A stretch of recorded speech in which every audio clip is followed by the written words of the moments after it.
तहे दिल से आपका शुक्र और आपसे आशा करते हैं कि आप अपना आशीर्वाद हमेशा किशोर पर जो है सत्य प्रकाश की टीम पर रखेंगे और ऐसे अद्भुत आयोजन जो है हमेशा हम आपके लिए करते रहेंगे। Thank you.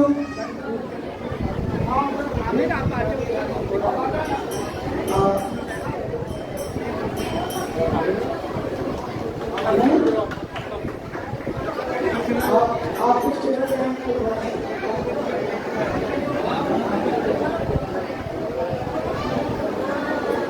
हरे कृष्णा हरे राम। मेरा ताल्लुक चर्च से है और आज पहली बार में भी मैं आप सबकी खिदमत में शरीक हुई हूँ और मुझे बहुत अच्छा लगा कि हम सब मिलकर एक खुदा की इबादत करें। जो मज़ाहिर के दरमियान दूरियां हैं उसको इसी तरह दूर किया जा सकता है कि जब तक हम एक दूसरे के साथ बैठेंगे नहीं, एक दूसरे की सुनेंगे नहीं, हम एक दूसरे को समझ नहीं सकते। इसलिए आज मेरे साथ पास्टर एपी जोशवा हैं, वो भी बिग रोड चर्च के पास्टर हैं। पास्टर सैमसन हैं, लाहौर से आए हुए हैं, ये भी इन्होंने ज्वाइन किया। आमद खातर हैं, ये भी पास्टर हैं।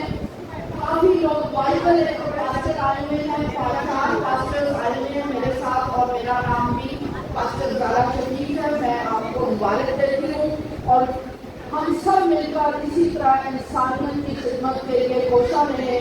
जैसा मिनिस्टर साहब ने कहा, जब तक मन साफ नहीं है तन साफ करने का कोई फायदा नहीं। हमारे मन भी साफ हो और हमारे तन भी साफ हो।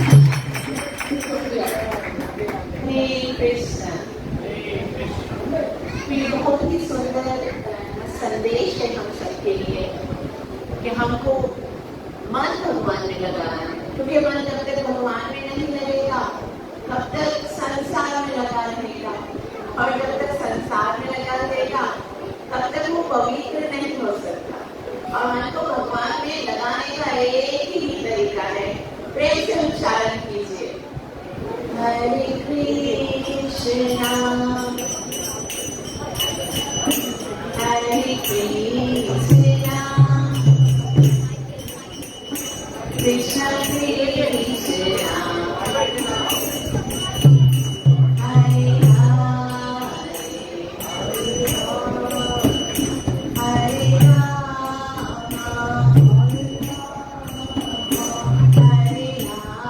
राम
भगवान के पवित्र नाम का उच्चारण किए।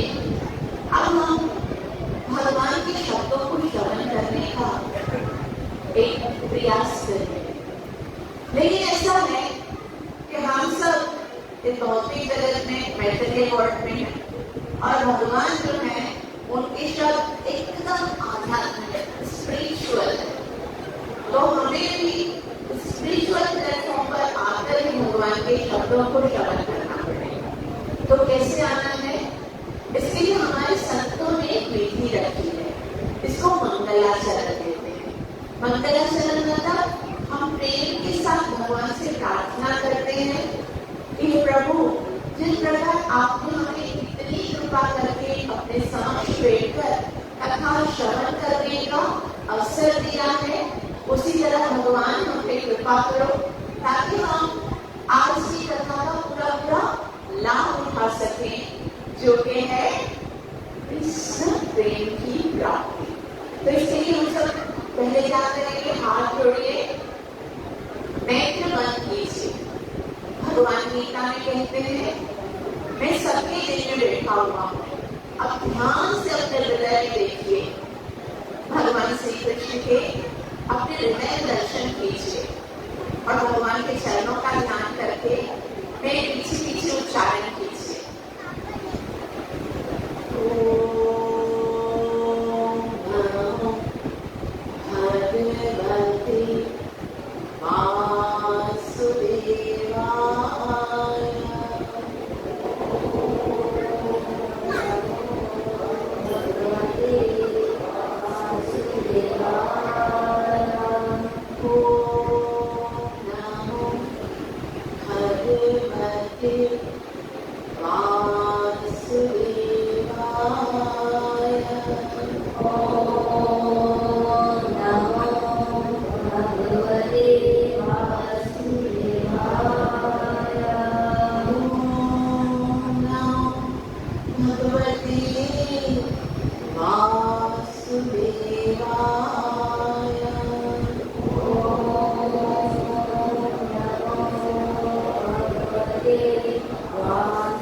तो आज हम सब यहाँ पर श्रीमद् भगवत गीता के उस उपदेश को श्रवण करने के लिए आए हैं, जो आज से 5000 वर्ष पहले अखिल ब्रह्मांड के नायक पूर्ण पुरुषोत्तम भगवान श्री कृष्ण ने अपने मुख से अपने भक्त, अपने सखा अर्जुन को ये उपदेश किया था। तो एक प्रश्न तो हमारे मन में आ ही जाता है कि इतने सारे भक्त हैं भगवान के, और पांडवों में भी यदि देखा जाए तो 5 पांडव हैं, युधिष्ठिर, अर्जुन, भीम, नकुल और सहदेव। तो फिर आखिर तो ऐसा क्या था अर्जुन में जो भगवान ने ये परम पवित्र ज्ञान देने के लिए अर्जुन को सिलेक्ट किया? तो कृष्ण स्वयं उसका उत्तर देते हैं। चैप्टर नंबर 4 वर्स नंबर 3 भगवान कहते हैं, भक्तों से सखा से भी रहस्यों ये उत्तम। हे अर्जुन, तुम मेरे भक्त हो और मेरे मित्र हो, इसलिए मैं तुम्हें ये रहस्य समझा रहा हूँ। तो सबसे पहली बात जो हमें समझनी है कि गीता समझने के लिए हमें कोई संसारी विद्वत्ता ज्ञान की जरूरत नहीं है। गीता समझने के लिए हमें कोई संसारी कोई क्वालिफिकेशन की जरूरत नहीं है। गीता समझने के लिए ब्रह्मचारी और सन्यासी होने की आवश्यकता भी नहीं है। गीता समझने के लिए सबसे पहली क्वालिटी जो भगवान चाहते हैं वो क्या है कि हम भगवान के साथ मित्रता करें, भगवान के प्रिय बने, भगवान से प्रेम करें। तो आप सब जानते हैं फ्रेंडशिप डे का सीजन चल रहा है। मित्र जो है, मित्र का मतलब पता है आपको? फ्रेंड का मतलब पता है? फ्रेंड किसको बोलते हैं, मित्र किसको बोलते हैं? वैसे तो संसार में आपको बहुत सारे ऐसे मिलेंगे, अरे भाई मैं तुम्हारा पक्का दोस्त हूँ, तुम किसी भी समय मुझे याद करोगे, अरे याद क्या करना, एक मिस कॉल दे देना, मैं आधी रात को भी लौटकर चलाऊंगा, है ना? बहुत सारे ऐसे मित्र रहते हैं। लेकिन संसार में जो दोस्त होते हैं ना, वो सारे दोस्त सिर्फ मतलबी होते हैं। उनको जरूर हमसे कुछ न कुछ मतलब होता है, कुछ न कुछ गर्ज होती है, कुछ न कुछ उनकी हमारे से तवक्को होती है, एक्सपेक्टेशंस होती है। लेकिन वास्तव में मित्र का मतलब जानते हो क्या है? मित्र का मतलब होता है जिससे हमसे किसी वस्तु की गर्ज ना हो। मित्रता मतलब सेल्फलेस होनी चाहिए, कोई गर्ज नहीं होनी चाहिए। और शास्त्र में बताया गया कि हमारा कोई सेल्फलेस, जिसको हमसे कोई भी गर्ज नहीं है, वो सिर्फ एक ही हो सकता है, और वो है कृष्ण। क्योंकि कृष्ण को क्या चाहिए हमसे? बताओ, हमारे पास कोई धन है जो हम भगवान को दिखाएं कि देखो हम इतने धनी हैं, आप हमसे मित्रता कर लो। तो भगवान कहेंगे, अरे तुम अपना धन दिखा रहे हो, लक्ष्मी सहस्त्र शत संभ्रम सेव्यमानी, करोड़ों करोड़ लक्ष्मियां तो मेरे चरण दबाने के लिए लाइन में खड़ी होती है। फिर हम कहेंगे, कृष्ण हम बहुत ज्ञानी हैं, इतनी बड़ी बड़ी डिग्रियां हैं हमारे पास, तुम हमारे साथ मित्रता कर लो। तो कृष्ण कहेंगे, बुद्धि बुद्धिमता मस्ती, अरे संसार में जितने बुद्धिमान है ना, उनको बुद्धि मैंने दी है। ये जो वेद है ना, वेदैश्च सर्वैः अहमेव वेद्यो, सारे वेदों को निर्माण करने वाला, रचने वाला और वेदांत को बनाने वाला, समझने वाला खाली मैं हूँ बस। तो हम कहेंगे कृष्ण देखो मैं कितनी सुंदर हूँ, आप मेरे से मित्रता कर लो। तो कृष्ण कहेंगे कंदर कपोटी कमनीय विशेष शोभान। अरे करोड़ों करोड़ों कामदेव केवल मेरी परछाई को देखकर बेहोश हो जाते हैं और तुम अपनी सुंदरता की बात कर रहे हो। तो हम कहेंगे कृष्ण देखो मैं कितना फेमस हूँ, बड़े बड़े लोग मुझे जानते हैं, यूट्यूब पे मेरे इतने फॉलोअर्स हैं, मेरे यहाँ ये भी चैनल है मेरा, यहाँ पर कितना मेरा PR है, सब लोग मुझे जानते हैं। भगवान कहते हैं अरे मैं 5000 साल पहले आया था और आज तक मेरे इन शब्दों को, भगवत गीता को ऐसे पढ़ा जाता है जैसे आज भगवान ने कहे। और तुम्हें तो लोग 20-50 महीने साल तक जानेंगे और फिर तो तुम्हारा सिर्फ एक फोटो लगा होगा सब दीवार में। तो क्या है हमारे पास ऐसा जिससे हम भगवान को अट्रैक्ट कर सकते हैं? क्या है ऐसा जिससे हम कृष्ण को इस बात के लिए रजामंद कर सकते हैं कि आप हमसे मित्रता करो? तो केवल प्रेम है, केवल एक ऐसी वस्तु भगवान बीचते हैं अगर तो सिर्फ प्रेम से बीचते हैं, है ना।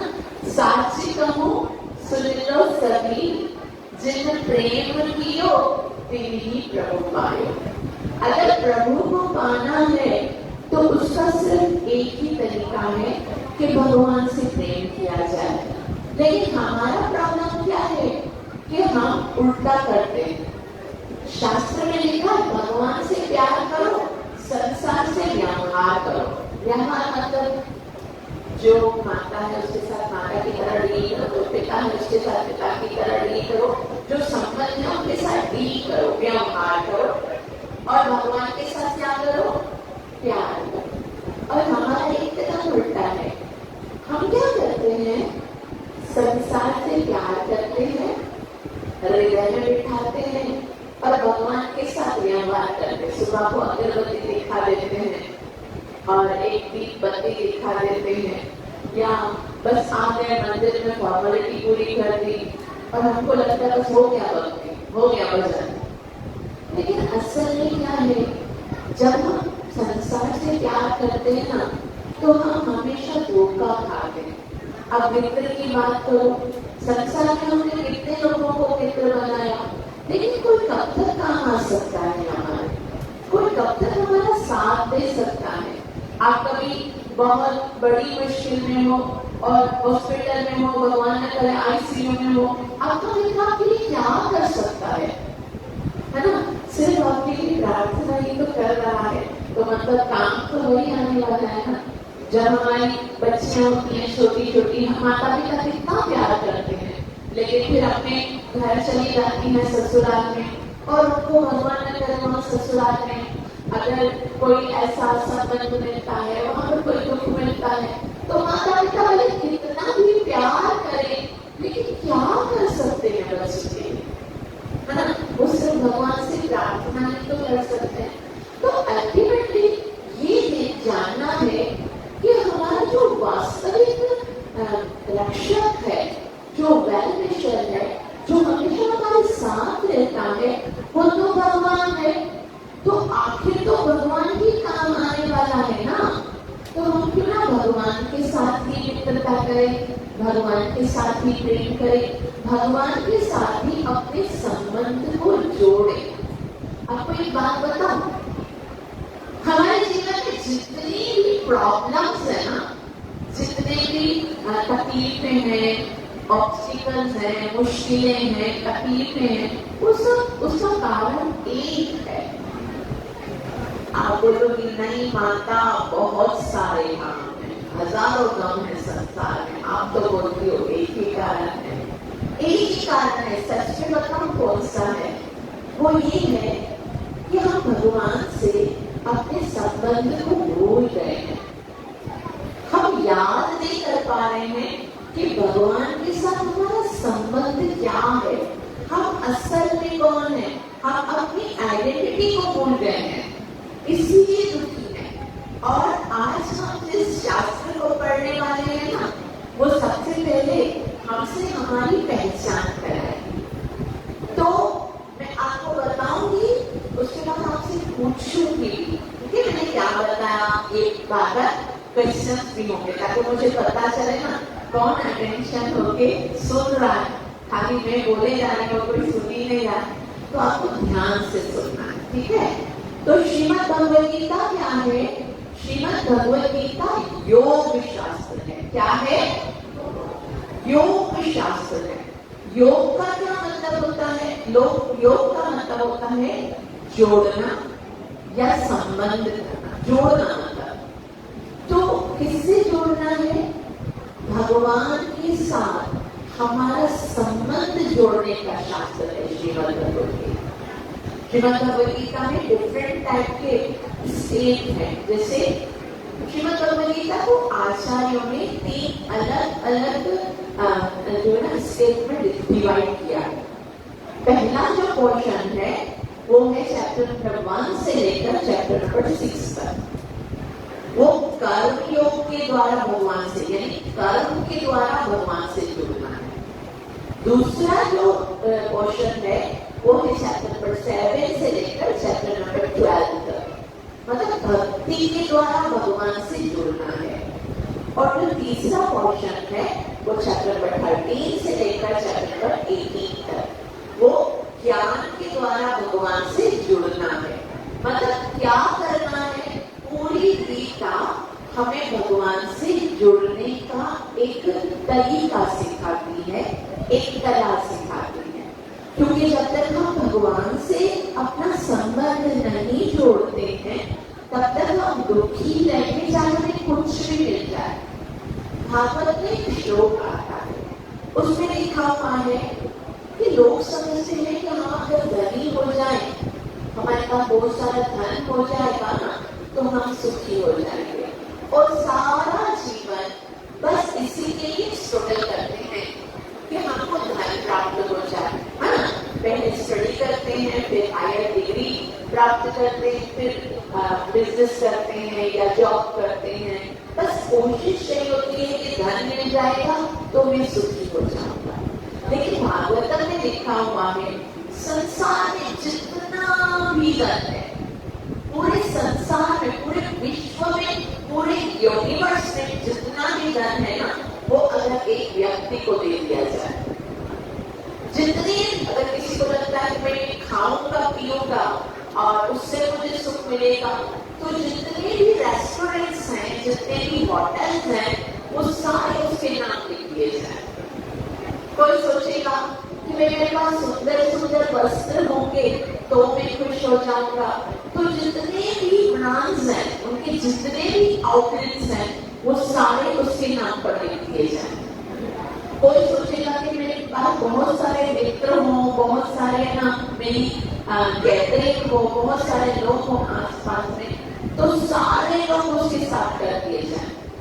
मतलब सारा धन उसके पास हो, सारा भोजन उसके साथ हो, सारे जीव उसके साथ हो, सारे ड्रेस उसके साथ हो, जो जो भी वो चाहता है ना, वो सब अगर उसको दे दिया जाए और फिर उससे पूछा जाए अब तुम सुखी हो गए हो, तो भी वो कहेगा नहीं। क्योंकि ये सारी चीजें जो है ना, वो हमारे शरीर को फैसिलिटाइज करती हैं। चाहे धन हो, चाहे भोजन हो, चाहे कुछ भी हो, वो सब हमारे शरीर को फैसिलिटाइज करते हैं। लग्जरियस लाइफ तो हो सकती है, लेकिन हम शरीर नहीं है। यहाँ से गीता स्टार्ट होती है। गीता के अंदर 4 मुख्य टॉपिक्स हैं। 4 जो मुख्य यानी जो वैसे तो बहुत सारी चीजें बताई गई, लेकिन जो इम्पोर्टेंट चीज बताई गई है वो 4 चीजें। पहला क्या है? पहला बताया गया है मैं कौन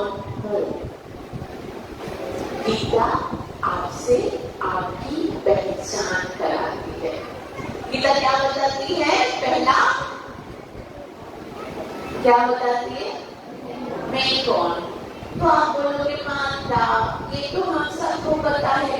छोटे बच्चे से भी पूछोगे ना कि आप कौन हो, तो बताएगा भाई मैं समीर हूँ, मैं सूरज हूँ, मैं अविनाश हूँ, मैं अमर हूँ।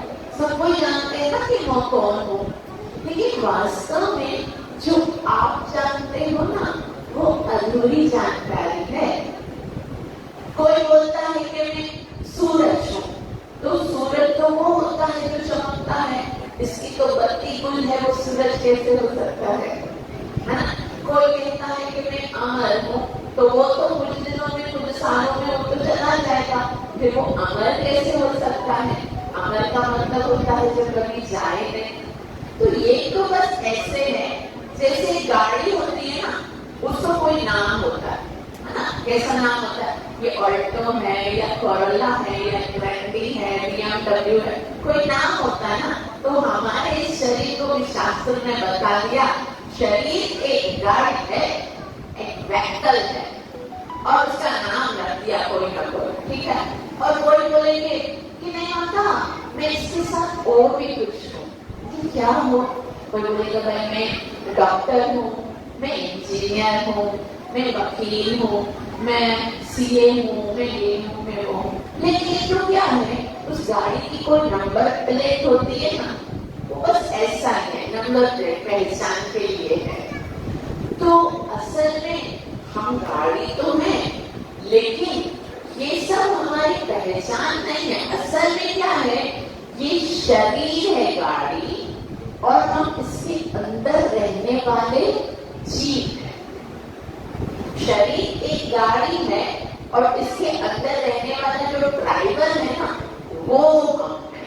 और हम अपने आप को क्या समझ बैठे हैं? गाड़ी समझ बैठे हैं। इसलिए कभी अपना नेम प्लेट बताते हैं, तो कभी अपना नाम बताते हैं। और गाड़ी किसलिए मिलती है? गाड़ी सिर्फ इसीलिए मिलती है कि आपको आपके डेस्टिनेशन तक पहुंचाए, है ना? वरना तो और इस डेस्टिनेशन पे पहुंचाने के लिए भी हमको गाड़ी की ट्यूनिंग करनी पड़ती है, उसमें फ्यूल डालना पड़ता है, उसको मेंटेन तो रखना पड़ता है ना, ताकि हम पहुंचे के कैसे। ये शरीर बस इतने के लिए है, ताकि इसको फ्यूल देते रहे, मतलब हम इसको भोजन देते रहे, इसको मेंटेन करते रहे, इसकी ट्यूनिंग करते रहे। यानी कि कभी नाक में दर्द है तो कभी सर में दर्द है तो डॉक्टर को दिखाएं। लेकिन हम गाड़ी हैं, ये सोचना नहीं है, हम इसके अंदर बैठे हुए हैं, और हमें उस गाड़ी में बैठकर जाना है कहीं जहाँ पर हमारा असली धाम है। और ये जितनी भी सारी मैंने आपको फैसिलिटीज बताई ना, धन है, भोजन है, कपड़े हैं, जो भी कुछ है, वो सब इस गाड़ी के लिए है। अब आप इतनी सी बात मान लो कि अगर किसी के पास गाड़ी है, वो खाली गाड़ी को ये ना सजाता रहे, कभी उसके शीशे चेंज करता है, तो कभी उसकी लाइटिंग करता है, कभी उसके लिए कवर लेकर आता है, कभी उसके सीट कवर लेकर आता है, और जो अंदर बैठा हुआ है उसकी कोई फिक्र नहीं, तो उससे ज्यादा बेवकूफ और कोई हो सकता है? हम सब ऐसे ही कर रहे हैं। हम अंदर बैठे हुए जीव हैं, और हम खाली अपनी गाड़ी को सजाने में, संवारने में, फीडिंग करने में लगे हुए हैं। याद ही नहीं रहता कि भाई अंदर वाले जीव को अपनी जगह पर पहुंचाने के लिए ये गाड़ी मिली है। तो गीता हमें बताती है कि असल में हम ये शरीर नहीं, हम कौन है? We are not this body, we are soul. हम आत्मा हैं। और आत्मा है तो आत्मा की क्या क्वालिटीज है? शरीर यानी हमारे इस शरीर से एकदम अपोजिट। शरीर क्या है? वो बीमार होता है, बूढ़ा होता है, मरता है, फिर जन्म लेता है, इसके अंदर बहुत सारे अवगुण हैं। और आत्मा कैसी है? भगवान श्री कृष्ण बताते हैं, चैप्टर नंबर 2 वर्स नंबर 20।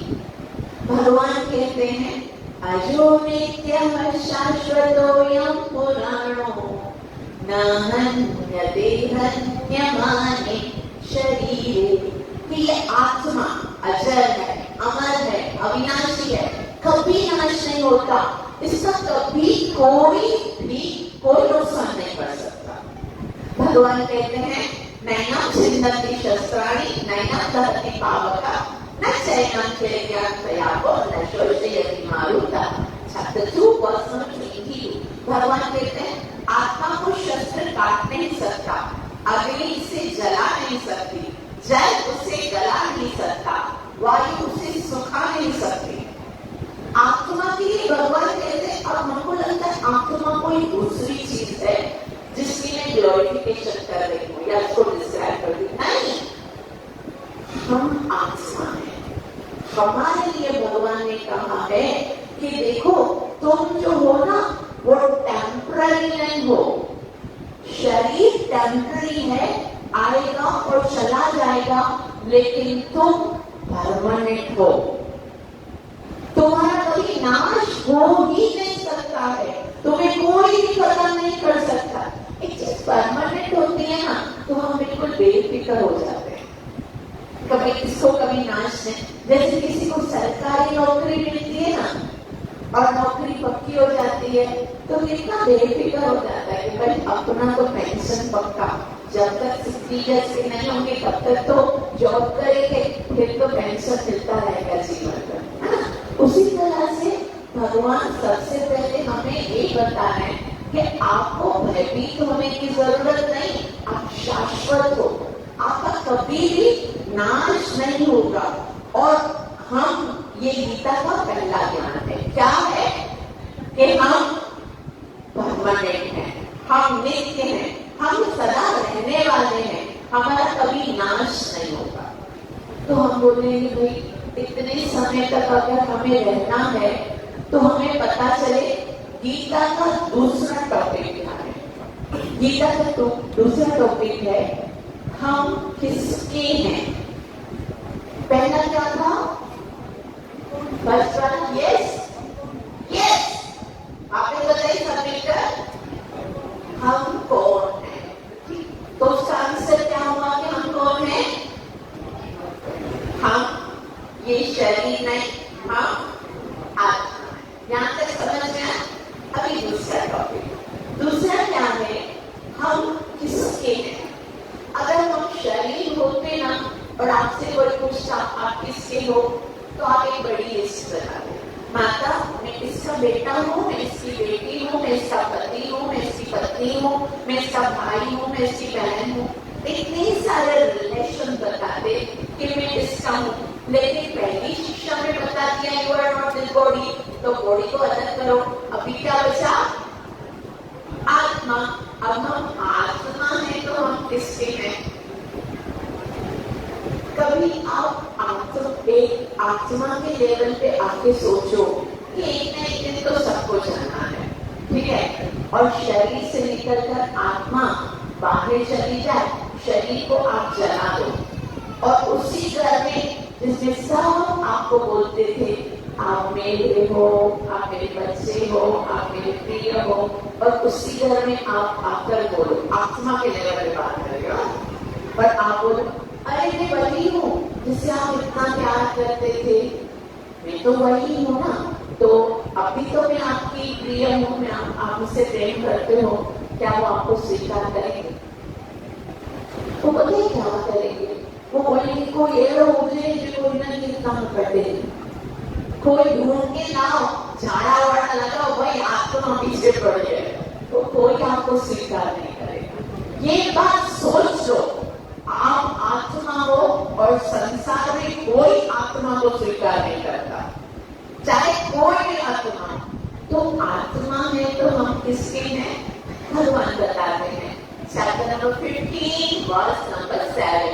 भगवान कहते हैं ममैवांशो जीवलोके जीवभूत सनातन मनवशस्थानीन्द्रियाणि प्रकृतिस्थानि कर्म। ममैवांश, कृष्ण बोलते तुम मेरे हो। पहला सवाल था मैं कौन हूं, तो मैं आत्मा हूं। दूसरा सवाल है मैं किसका हूं? तो कृष्ण कहते हैं तो मेरे। ये कितना सुंदर आंसर है ना। आप थोड़ी देर के लिए इस प्लेटफॉर्म पे आप संसार के शरीर को थोड़ा साइड में करके आत्मा के लेवल पे आके सामने देखो अखिल ब्रह्मांड के नायक जिन्होंने सारी सृष्टियों को जन्म दिया है, जो प्रत्येक जीव के पैदा करने वाले हैं, जिसने सारे ब्रह्मांड को सृजन किया है, पालन कर रहे हैं और वही जो प्रलय करेंगे वो अखिल ब्रह्मांड के नायक कहते हैं तुम मेरे हो।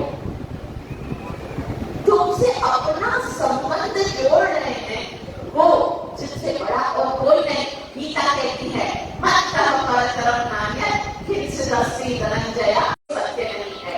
जिस प्रकार मोती धागे में पिरोए होते हैं उसी प्रकार ये संपूर्ण ब्रह्मांड मेरे आधार पे टिका हुआ है। आपने देखा है कभी मोती की माला में धागा नहीं दिखता, धागा दिखता नहीं है।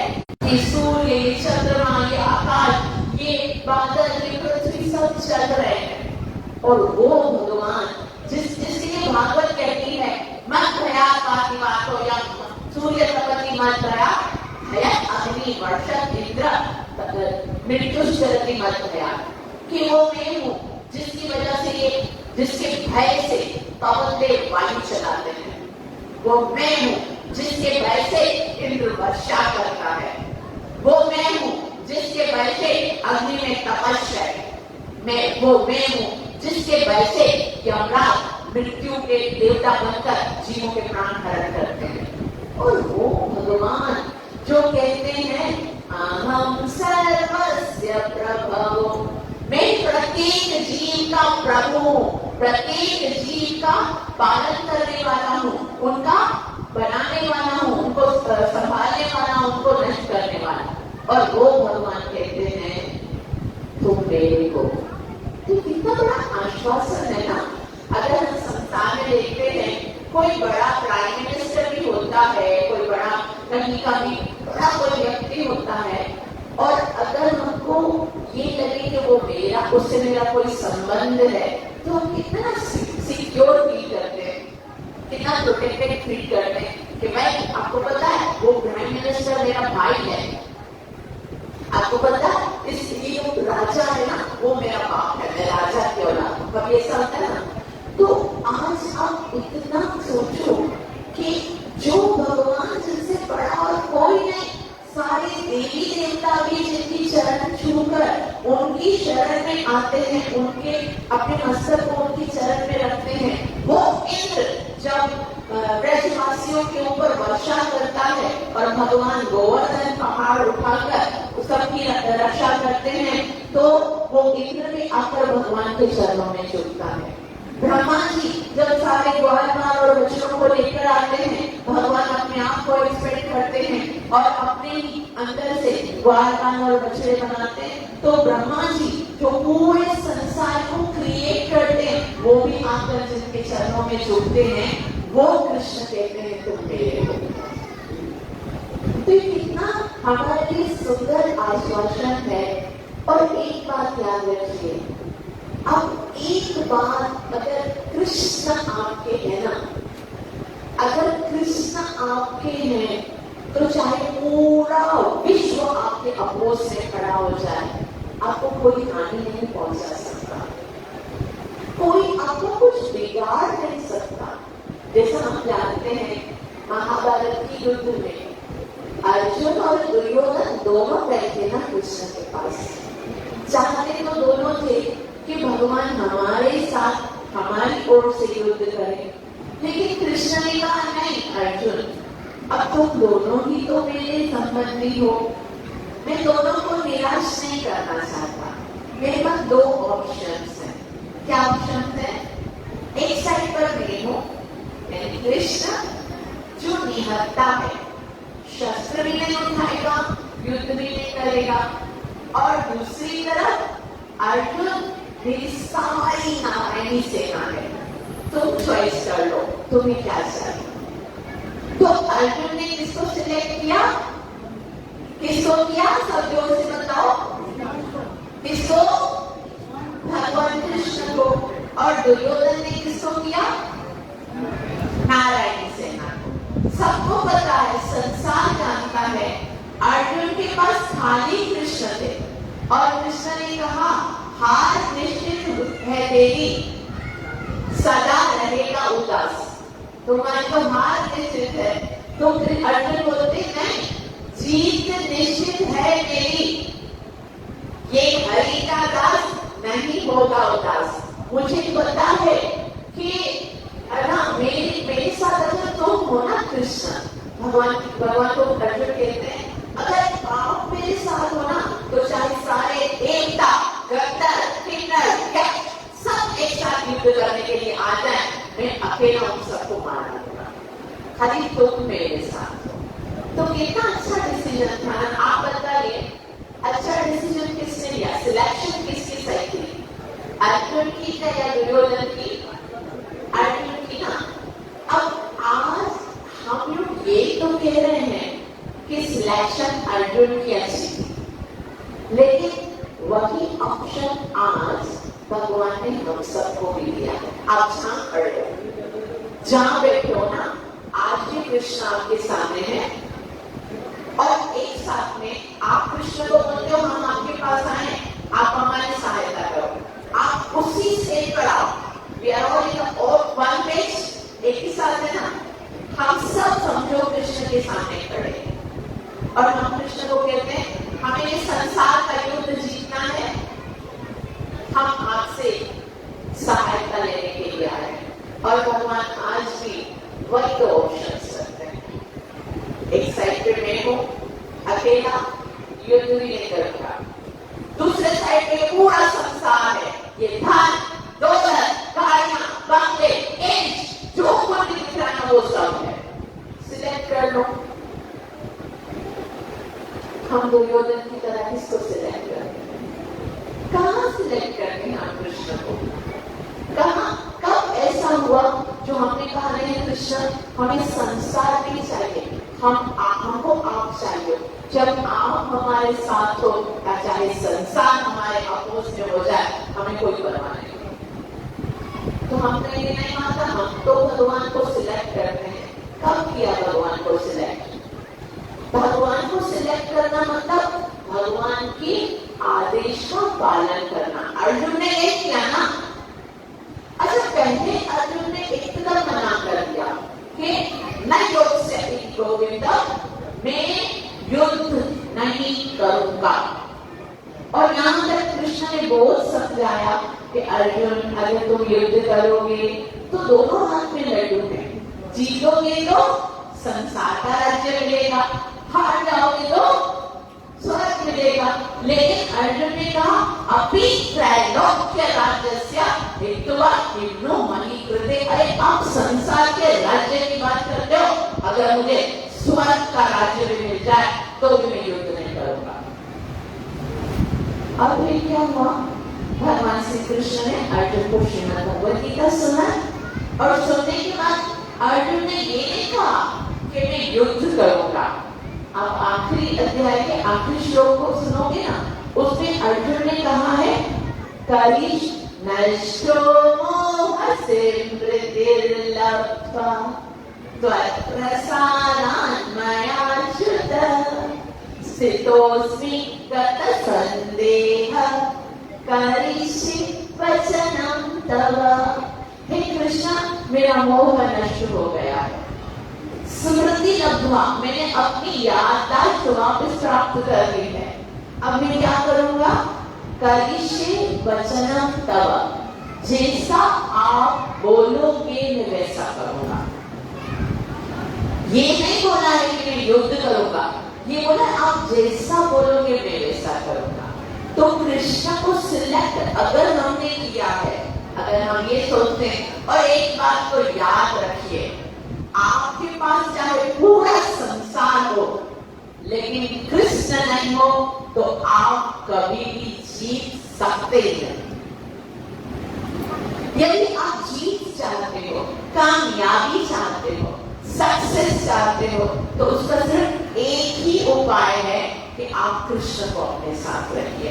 फिर चाहे आपके पास कुछ भी नहीं होगा, फिर भी आप जीत जाओगे। लेकिन अगर आपके पास कृष्ण है ना, तो आपको फिक्र करने की जरूरत नहीं।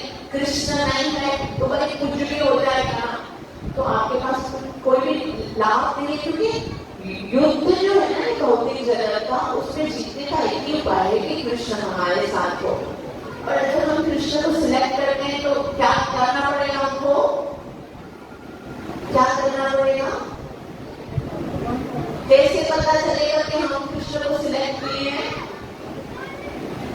हमें अर्जुन की तरह भगवान के आज्ञा का पालन करना। यहां तक समझ में आ गया? क्या करना पड़ेगा? यस, भगवान की आज्ञा का पालन। अब भगवान की आज्ञा का पालन कैसे करना पड़ेगा? जैसे अर्जुन ने किया। भगवान श्री कृष्ण ने अर्जुन को गीता इसलिए नहीं दी कि अर्जुन को गीता की जरूरत थी। अच्छा, आपको एक सुंदर एग्जाम्पल देती हूँ, इधर देखेंगे मेरे साथ। कुछ लोग बोलते हैं ना कि भगवान कुछ करके दिखाए ना, ये मेरी बात मान जाए ना तो मैं मानू कृष्ण भगवान है। कुछ लोग ऐसे, अरे भगवान के ऊपर भी ना एक टेस्टिंग चलता है कि भाई ये मेरी बात मान जाएगा ना तो मैं मानूंगा कि भगवान। अरे भगवान है या गरी पाउडर है? भगवान ही लिटरली पाउडर है कि पहले आजमाइए फिर विश्वास कीजिए। आपको अगर भगवान से लाभ प्राप्त करना भी है तो पहले भगवान को प्रणाम कीजिए, उनकी आज्ञा का पालन कीजिए, तब तो भगवान दिखाएंगे कि मैं हूँ। वरना तो भगवान बोलते ये यथा हम प्रपंचते सफाई को बजाने हम, तुम आ जाओगे ना अगर किसी भी भाव से। एक बात याद रखो, भूलना नहीं ना, बहुत ही मजे की बात है। क्या है कि जो ये चाहते, ये मानते हैं ना कि भगवान है, जो ये मानते हैं कि भगवान है, तो भगवान करोड़ों प्रमाण देंगे, करोड़ों तरह से साबित करके दिखाएंगे कि मैं हूं। उसको हर पल पर, हर क्षण में, हर जगह, हर कदम पे ये रियलाइज कराएंगे कि मैं हूं और मैं तुम्हारे साथ हूं।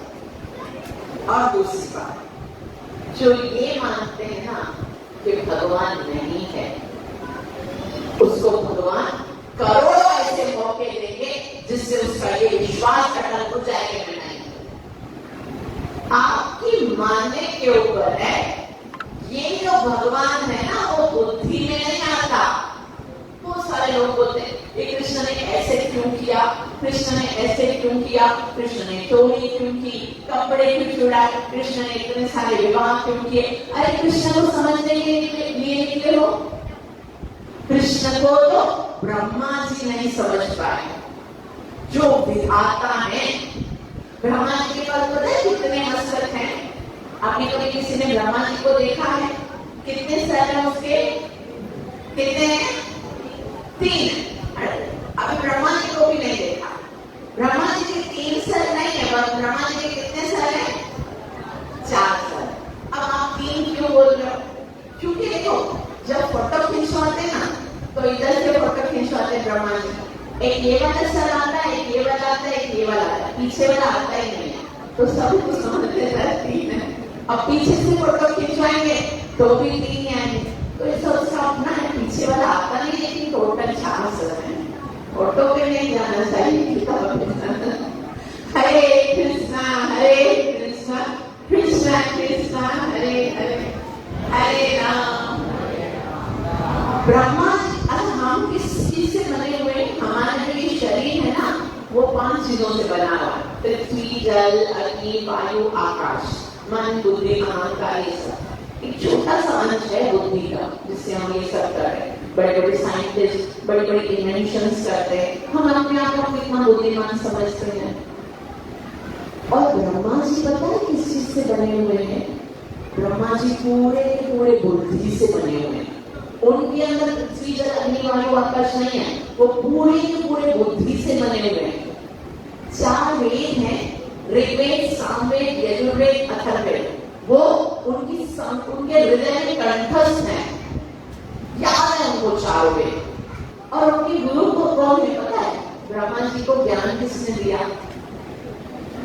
श्रीमद् भागवतम है तो 1 चैप्टर 1 वर्स नंबर 1 में बताया गया, तेने ब्रह्म हृदय आदि कवये, तेने ब्रह्म भगवान ने उनको ज्ञान दिया। उनके टीचर कौन है, उनके गुरु कौन है? साक्षात भगवान।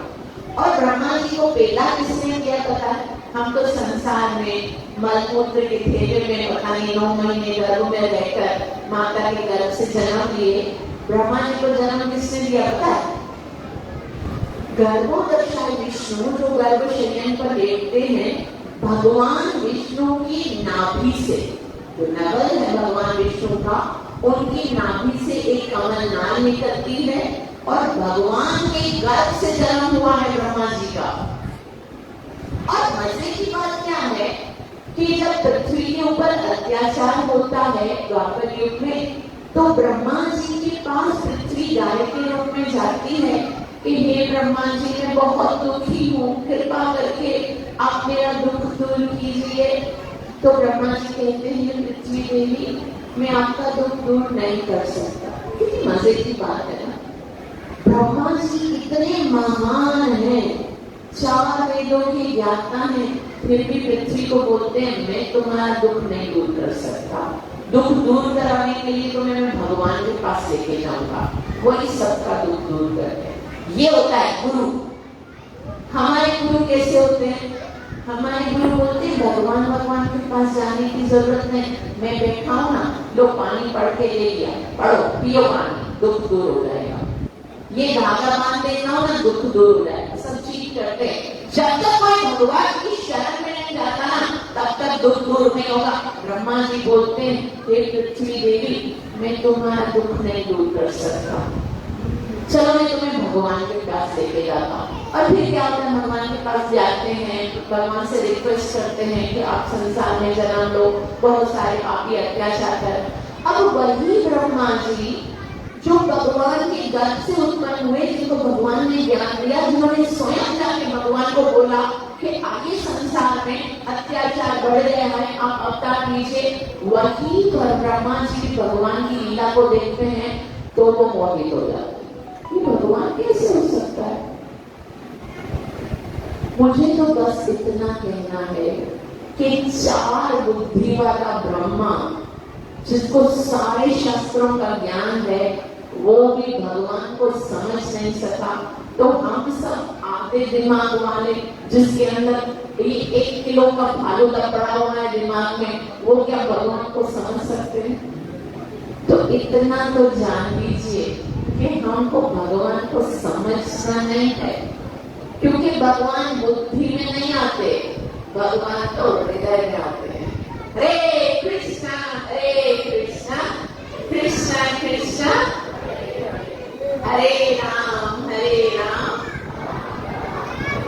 और हृदय में कैसे आते हैं? भगवान ने कहा, देखो मुझे ना, मैं तो ग्वाला हूँ ना, तो मुझे ज्यादा पढ़ाई लिखाई नहीं आती, मुझे पूरा का पूरा हिसाब किताब आता है, जो पूरा का पूरा मेरा हो जाता है, मैं भी पूरा का पूरा उसका हो जाता है। बस मुझे एक ही हिसाब किताब आता है, पूरा मेरे बनोगे तो मैं पूरा तुम्हारा बन जाऊंगा। इसलिए भगवान कहते हैं, सर्व धर्मान परित्यज्य माम एकम शरणं व्रज। ये प्रेम की बात है।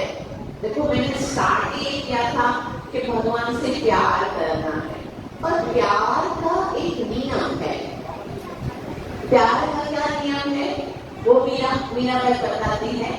प्रेम गली अति साकड़ी या में दुई न समान। ये बहुत ही तंग गली है, इसके अंदर 2 नहीं आ सकते। हमारा क्या है, हम चाहते हैं थोड़ा थोड़ा भगवान हो, थोड़ा थोड़ा संसार हो, हमको दोनों चाहिए, है ना। भगवान ने को सिलेक्ट करो, मुझको मेरी सेना को दोनों आपस में बांट लो, या तो मेरी सेना को स्वीकार करो या तो मुझे। हम बोलेंगे नहीं, थोड़ा थोड़ा सेना चाहिए, थोड़ा थोड़ा सुख संपत्ति घर आवे और थोड़ा कष्ट मिटे करने का, फिर हम बोलेंगे जय जय। मतलब भगवान बोलते तुम सरेंडर हो जाओ। ऐसा भी नहीं है कि अगर हम भगवान के हो जाएंगे तो भगवान हमें दुख देंगे। ऐसा भी नहीं है कि हम भगवान से अगर मांगेंगे नहीं तो हमारे वो प्रॉब्लम्स को सॉर्ट आउट नहीं करेंगे। जब भगवान बोलते तुम पूरे के पूरे मेरे हो जाओगे तो मैं पूरे का पूरा तुम्हारा हो जाऊंगा, तो प्रेम का क्या मतलब है? अच्छा, मैं आपको प्यार की परिभाषा बता रही हूँ। एक बात बताऊं, सनातन धर्म जो है ना, आप लोगों ने ये लफ्ज तो बहुत बार सुना होगा ना, सनातन सनातन धर्म की। सनातन का क्या मतलब है? सनातन धर्म का क्या मतलब है? ध्यान से सुनिएगा, कभी पूछे तो कोई ऐसा ही बताना। धर्म का मतलब होता है किसी वस्तु की वो क्वालिटी जो उससे कभी भी अलग नहीं की जा सकती। किसी वस्तु की वो क्वालिटी जो उससे कभी भी अलग नहीं की जा सकती, वो उसका धर्म है। ठीक है? जैसे फॉर एग्जाम्पल, जैसे आपने शुगर देखी है ना, चीनी। चीनी का ऐसा कौन सा गुण है जो उससे कभी अलग नहीं किया जा सकता? चाहे उसको पीसो, चाहे उसको घोलो, लेकिन उसकी एक क्वालिटी है, वो है मिठास। वो उससे कभी अलग नहीं। जहाँ चीनी होगी ना, वो चीज मीठी होगी है ना? जिसमें भी चीनी डालेंगे तो वो मीठा बनेगा। उसी तरह से नमक, नमक की वो कौन सी क्वालिटी है जो उससे अलग नहीं की जा सकती? वो है खारापन। जिस चीज में नमक होगा उसमें खारा होगा। और अग्नि, अग्नि के अंदर वो कौन सी चीज है जो उससे अलग नहीं की जा सकती? वो है उसकी तपश। जहाँ अग्नि है वहां तपश होगी। तो ये उसके धर्म है। चीनी का धर्म है मीठा लगना, जो उससे कभी अलग नहीं किया जा सकता। नमक का धर्म है खारा लगना, जो उससे कभी अलग नहीं किया जा सकता। और अग्नि का धर्म है तपिश होना, जो उससे कभी अलग किया ही नहीं जा सकता। उसी तरह से हम सब कौन है? मैंने बताया था गीता का पहला टॉपिक, हम सब कौन है? हम आत्मा है। तो आत्मा का धर्म क्या है? अब देखो, अब एक थोड़ा सा हम लोग है ना अपने लेवल पे आएंगे। हम साथ में बैठे हुए ना, हम दो हैं। एक शरीर भी है, जाहिर सी बात है, गाड़ी भी है और ड्राइवर भी है ना। तो शरीर का भी धर्म है और आत्मा का भी धर्म है। जैसे गाड़ी का धर्म है डेस्टिनेशन में पहुंचाना, ठीक है? और आत्मा का धर्म क्या है? शरीर का धर्म क्या है? कि भाई हमको जो हम है, जैसे भगवान श्री कृष्ण बोलते हैं अर्जुन को, अर्जुन तुम क्षत्रिय हो, तुम्हारा धर्म है तुम युद्ध करो। तो हम भी कुछ हैं, क्या है? हम किसी की माता हैं, तो माता का कर्तव्य है अपनी संतान को अच्छी शिक्षा देना। हम पिता हैं, तो पिता का कर्तव्य है कि अपने परिवार का पालन पोषण करना। हम अगर संतान है तो हमारा कर्तव्य है कि हम अपने माता पिता की आज्ञा का पालन करें। ये शरीर का धर्म हो गया। अब हम आत्मा भी तो है ना, तो आत्मा का क्या कर्तव्य है? आत्मा का एक ही धर्म है जो उससे कभी अलग नहीं किया जा सकता, वो है, आपके धर्म क्या हो सकता है? यस, किसने बोला? प्रभु के लिए क्लैपिंग। आत्मा का धर्म है प्रेम करना। आत्मा चाहे किसी भी योनि में चला जाए, किसी भी जगह पर चला जाए, वो प्रेम करने की जो क्वालिटी है ना, उससे अलग की ही नहीं जा सकती। जैसे छोटा बच्चा जिस दिन पैदा होता है ना, उस दिन भी वो अपनी माता के सीने से लगकर दूध पीता है और प्रेम का अनुभव करता है। जब हम थोड़े बड़े होते हैं तब हम अपने उस प्रेम की जो हमारा धर्म है उसको ढूंढ रहे हैं। हम जब से पैदा हुए हैं पहले माता के अंदर प्रेम ढूंढते हैं, फिर थोड़े बड़े होते हैं, फिर पिता के अंदर, क्योंकि पिता घुमाने लेके जाता है, टॉयज लेकर देता है, तो समझते हैं पिता हमसे प्रेम करता है और पिता ही मेरा प्रेम का केंद्र है। फिर थोड़े बड़े होते हैं तब हमारे फ्रेंड्स हो जाते हैं, फिर हम समझते हैं इन फ्रेंड्स के साथ प्रेम करना ही मेरा धर्म है। बस माता पिता को भी इतना इम्पोर्टेंस नहीं देते, मेरे मित्रों के साथ जाना है, इधर चले जाते हैं, उधर चले जाते हैं। फिर और थोड़ा बड़े हो जाते हैं, फिर रिलेशन आते हैं गर्लफ्रेंड्स को, बॉयफ्रेंड्स को, हम सोचते हैं शायद इनसे प्रेम करना ही मेरा धर्म है। प्रेम तो इंस्टेंट बना रहेगा, लेकिन व्यक्ति चेंज हो रहा है। हाँ, व्यक्ति चेंज हो रहा है, कभी किस माता से, कभी पिता से, कभी दोस्तों से, कभी गर्लफ्रेंड से, फिर बाद में विवाह हो जाता है तो समझते हैं पति से प्रेम करना ही मेरा धर्म है, पत्नी से प्रेम करना ही मेरा धर्म है। फिर और बड़े होते हैं, बच्चे होते हैं, तो हम समझते हैं ये बच्चों से प्रेम करना मेरा धर्म है। और इस तरह से करते करते हम सारा जीवन जो है वो प्रेम की क्वालिटी बदलती नहीं है। क्योंकि मैंने कहा धर्म का मतलब ये जो किसी भी कंडीशन में आपसे दूर नहीं हो जाए, लेकिन क्योंकि हम कौन है, ये सारे संबंधी जिनसे हम प्रेम करते थे उनके शरीर तक ही लिमिटेड है, उनकी आत्मा को हम जानते भी नहीं है, लेकिन असल में हम आत्मा है।